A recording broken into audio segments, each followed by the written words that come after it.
My name's Ryder, speaking out of Cornwall. So I thought I'd do a video. I haven't done a video for a while because I haven't really had much to say, but I thought I'd have to do just a short video on the super flu because it's all over the place and some people get it. Some people have woken up to what's really going on in the last few years, but the vast majority of people think there is a thing, a collective super flu going around. How can I not get it? How can I catch it? Oh, I've caught it. Now, this is the book I wrote with Patrick, Medical Despotism, the Health, Economic and Political Program That Can Kill You. So I wrote that with Patrick, who was a doctor until he walked out 25 or so years ago, whatever.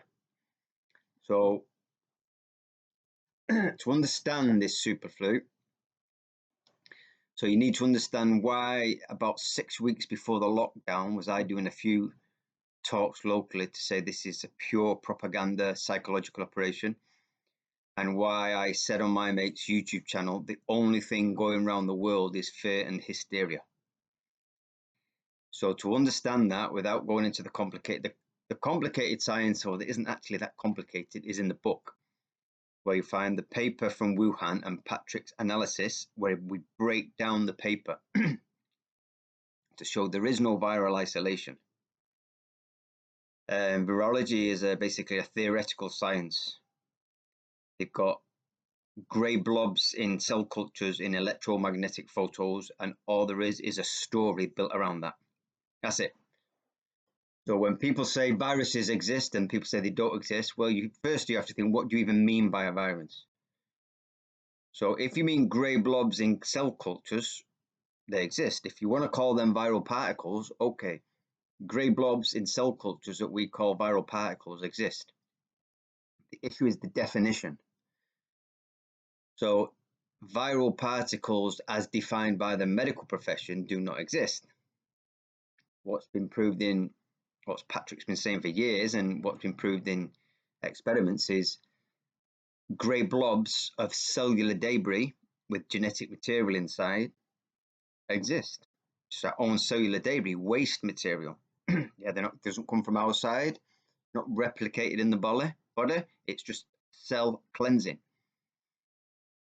So that's you can find that in the book if I put a link to the book below.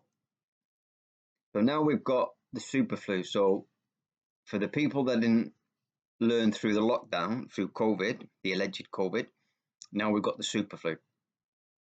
But there's still many people, even in, like, say, the awake community, but obviously in the population, that think there's something going around.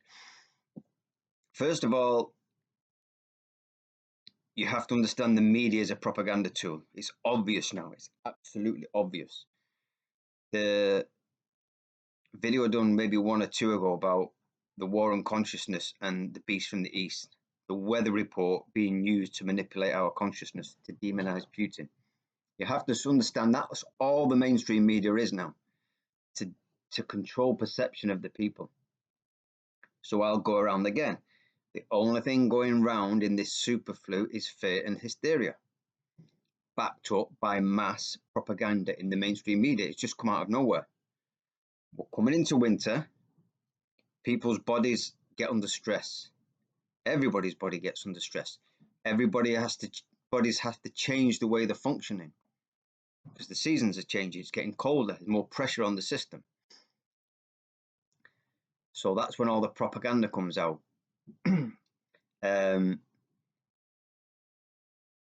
We've got toxic medical programs happening everywhere, up people's noses and injected into people's bodies.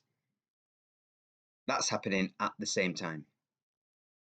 So then how can you even trust what they're even saying? There's a surge, it's a massive outbreak, blah, blah, blah. And then you're reading here on the news locally that the doctors are on strike, but the flu is normal as normal years. So, who's telling the truth? Either there's a massive outbreak, allegedly, influx of people really ill with the flu, or there isn't. How can you trust the data when you can't even test for the flu? There is no test for the flu because flu is not a thing. Illness is not a thing. go back to what Trevor Gunn, the medical biochemist, said, what Patrick said in our videos on inflammation. And inflammation and acute illness is a process. As a starting point, which is a build-up of waste beyond what is normal, shall we say, and an end point, which is the clearing out that waste. And the process is the body clearing out that waste. That's what the process is. So nobody's got a thing. There is no thing. Just because one person has got what we call the flu, I mean, what even is the flu? You could have a headache, you could have a fever, you could have a bit of a chesty cough, you could have a stuffy nose, a stuffy head. What is it? There are all these various symptoms that can switch around a little bit. They're not all exactly the same, but there is a variety of these symptoms. You can't give that a name. It's a process that's taking place. So over 10,000 names of medical illnesses, you can say, yeah, there's a set of symptoms there that are quite specific to certain issues, and there's a set that are for another certain issues. But what we call a cold or a heavy cold or a flu is basically a buildup of life pressure that ends in a buildup of waste beyond the normal, because the body's always full of waste because we have cells dying every second of the day. We inhaling toxicity, food, all sorts from the environment. It has to be broken down, recycled and cleared out. That happens every second of the day or you'd be dead. But when it goes above a point that you can normally function, well, you start to see signs. Yeah, you may be a bit tired, you may be a bit more stuff coming out of your nose, you may be coughing up a little bit, you may be getting a little bit hot. There's these signs. It's just the body working to lower that waste back to what you would say would be a normal, healthy life balance level. And that's completely individual. Flu is a completely individual thing. They've done, I mean, it's in the book as well. I put testimony from the Spanish flu over 100 years ago. Nobody could show it was contagious. There was no thing. Illness is an independent thing, regardless if there's lots of people ill with similar symptoms, because then it'll just be similar symptoms caused with people with similar life pressures, living in similar circumstances, producing similar symptoms to clear out that similar buildup.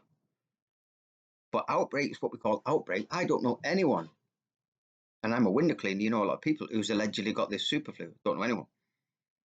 And it's all over the press. I'm getting it. Oh, I've had it. And then you see it on Facebook health sites. Oh, I've got it. Oh, how can I prevent it? Oh, I've got a bit of a cough. I think I'm going to get it. There is no it. Nobody's ever found an it. Until people that get that in their heads, you're never going to be healthy. Because what happens when you're afraid of an it? Remember, we haven't got an immune system. We've got a cleansing and rebalancing system. And a lot of the energy, you've only got a certain amount of energy, and we all haven't got the same energy. It's mainly in your core. It's used through digestion. It takes up a massive amount. Keeping all the core elements of your body clean so that you can function in life, because that's the most important bit. Energy for your, you can live without an arm, you can live without a leg. It's not really going to affect much your life. You're not going to die if you lose an arm.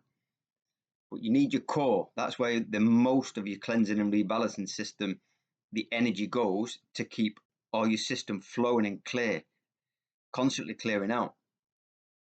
When you're in a state of fear, afraid, fight or flight, that energy goes and it goes out to the external areas of your body because you're in fight or flight. So you're losing energy from this cleansing and your core, your cleansing and rebalancing system. So the waste elimination isn't being as efficient as it should. So you're building up waste over what would be your individual normal level. And then it hits a point where the body has to make an extra effort now to lower that waste level, which is you get a cold. If you can carry on and don't rest, you get a heavy cold. And if you don't listen to your body, what? You're a week in bed with the flu. It's got nothing to do with anybody else in the world. Yeah, it's nothing to do with anybody else. This is you and your life. The stress is in your life. You can get collective outbreaks of illness, but again, it's similar people with similar perceptions believing in similar things, living similar lifestyles under similar stresses that go through this process all the time. And the fear propaganda helps to push that. So it's not that propaganda is a thing that's making you ill, it's how it affects your body, your belief system, and the fear, how it affects your body. Me and my family don't get ill. We've not got super bugs or super. I can't even remember when my family get ill. Going through the whole of the COVID, no social distancing, no masking, no nothing. We didn't get ill. I hugged people who were ill with the flu. I hugged people who were jabbed. Never got ill. The only illness I've had is about 2 weeks ago. I had a head cold for about 2 days. I had 2 days in bed. But I knew it was going to come to that because I'd had a build up of life pressure that was unavoidable. Sometimes, especially in this man-made world, you have normal life pressure of a natural life. The fact that you need to eat, you need to maintain your family balance, you need to have shelter, things like that. They're natural pressures of life. But when you go into the man-made world of man-made financial work pressures, life pressures, political pressures, that's an unnatural addition to your natural life stress. I was going through a little bit of a period when it was unavoidable stress. I had to do what I had to do. And at the end of it, it kind of hit me a little bit. I had a couple of days in bed with a head cold. That was it. No big deal. I kind of knew it was going to happen, but it was unavoidable because sometimes in this insane conveyor belt of madness called society that we live in, there's some unavoidable stresses of life. But I wasn't ill. Yeah. As we talked with Patrick, an acute illness isn't the right phrase. It's an acute healing crisis. Illness or disease is only when you go into the chronic. So I had a build-up of life pressure. I did what I had to do, and then right, I could relax, and then the body had the energy to suck back in then to do a clear out. I was 2 days in bed, fine afterwards, no big deal. Doesn't matter your knowledge on natural health or anything, you cannot avoid acute illness in life, especially in this insane conveyor belt of madness. You can't avoid it because life has its pressures. There's things we have to do. So acute illness is a normal thing, but the belief in things going round takes energy from your core, and you go, even if you're not completely aware of it consciously, you're in a chronic state, a low level fight or flight, and that's sucking energy away from your system. It will affect how you function. Yeah, it's simple to explain. If you've got a public talk and you don't like doing it, and you've got to go out and do a talk in a classroom or something, what do? You get butterflies in the stomach. So how you are mentally, emotionally, psychologically affects your physical functioning. It's quite simple. And fear, fight and flight, is supposed to be a temporary condition to escape a real danger. But when you have a danger that you can't see, that you don't know where it is, and you have to just believe somebody that's out there, and it could be any time, any place, and it could go on for, and it's a whole winter thing that suddenly come from nowhere, and you're in a permanent state of chronic fear, chronic fight or flight, and you're sucking energy away from your core. That's how it works. So if they've never, this is a super flu. What does that even mean? What does that even mean? Now, what they're saying is a flu is a virus, although they've never found the virus. So how can you have a super virus if you've never had the original virus? It's like the SARS-CoV-2. That wasn't purely isolated. So how can you have a mutant strain of something that doesn't exist? And you hear even doctors in the so-called freedom movement talking about, what was it, vaccine mutant escape polioviruses. But if there isn't, no one's ever found an actual poliovirus, how can you have a mutant one? I don't know. People, go onto Dr. Sam Bailey's website. She's broken down the whole of virology, and I bought the book because I wanted to support her, but they've got a virology short book there you could buy to get in. People have got to get their heads around this. you're going to be constantly afraid of the flu or whatever because it's a thing out there. Health is an individual thing. If we're all thinking the same, have a collective mindset, then you could have collective outbreaks. Doesn't happen to me because I haven't got the collective mindset. I know why I get ill. It's life pressure, and I have to become conscious of it. Sometimes you can avoid a cold or a heavy cold or a flu because you're aware of the pressures building up and you can reduce them. You can get rid of some or reduce some. Sometimes you just have to go through stuff in life, and it's a build up of pressure, and you have to do it, and then you're going, and that's it. That's just this. Again, that's this just crazy world that we live in. So, super flu, super nonsense, if you ask me. And again, the figures, a case doesn't mean anything. Are people ill? Well, yeah, but not with a thing. They've just got similar symptoms, and the paranoia of people and the fear. That's a huge part of it. I mean, I'd never heard until a few years really about people going to hospital for the flu. When I was growing up, if people had the bad cold or the flu, they just went to bed for a few days. What's all this going to hospital? You got the flu, go to bed. Stop eating and rest. So the second part of this little video is the power of rest. All illness is acute healing crisis, is an acute healing crisis. When it's in the acute, you're healthy, you have a build-up of pressure, that leads to a build-up of waste beyond your normal balance. Then the acute healing crisis comes in to rebalance everything out. If you can stay aware of pressures in your life, you will stay in your normal range of balance, and you won't get what we call ill. You won't need an acute healing crisis and go to bed for a day or two, because you will be aware. Sometimes, like I said, life has its pressures and stresses, and it's going to build up, and you think, I'm going to have to take a hit here because I have to do this. But when it comes to that moment, you have to rest. Otherwise, what would be a head cold goes into a full body cold, goes into what you call a flu if you keep on going. Believe me, I've been there and done it many years ago. That's what it ends up in. People have to take time out to rest. The stresses of life will be there tomorrow. They're always going to be, especially again in this insane, lunatic, man-made system. The stresses of life are always going to be in there. If you don't take, you can give yourself excuses. This, my family needs this, my kids need me, whatever. Yeah, but a couple of days rest and you're neglecting, your family, is better than being forced by your own body into bed for a week or two. People have to learn to rest mentally and physically. If you feel the life pressures coming up, rest to avoid build-up. If you can't avoid it and you've got something you need to do, get to that point and then rest. Most of life's issues can be sorted out by being conscious of the pressure that you're under and taking appropriate resting. Quite simple. I've been doing it for 15 years. It's quite simple. Never goes past a cold because of rest. So resting is the most powerful tool we've got. It's free. You don't need a prescription for it. You don't need any complicated biological knowledge for it.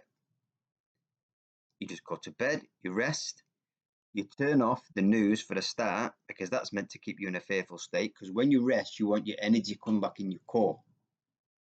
Yeah, you don't want to be listening to all the propaganda on the BBC and all the other mainstream news keeping you in a state of anger and fear. Yeah, you turn off the news, put some Faulty Towers on or Rising Damp or whatever. Get off social media, because then your mind isn't resting. Yeah, off social media. Go to bed for a couple of days, keep warm,